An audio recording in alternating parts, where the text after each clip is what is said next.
Mr. Machuca, your question. Thank you. This question comes from our account from Twitter. It's one of the audience. I know it's a federal issue, but Pedro Aristizabal wants to know what is your position about the DREAM Act?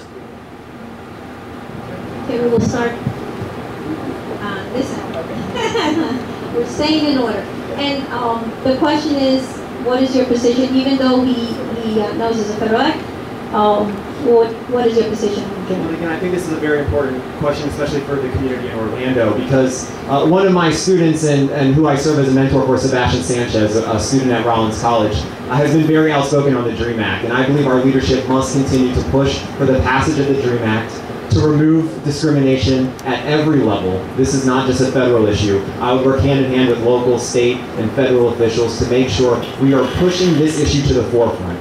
I honestly believe that the DREAM Act should have been passed already. I think that we've seen a failure of leadership, an absence of leadership from anyone locally, really standing up and taking this issue directly to the people. And that's what it's going to take, because we live in modern times, and I think that this issue specifically is why we need a generational leadership change here in Orlando. I'm the only candidate who can begin to break down these barriers, engage the community, and raise their voices together on this issue and many more, so that we can solidify our community here, call it home, and be one and equal with each other. Thank you. Mrs. Dyer?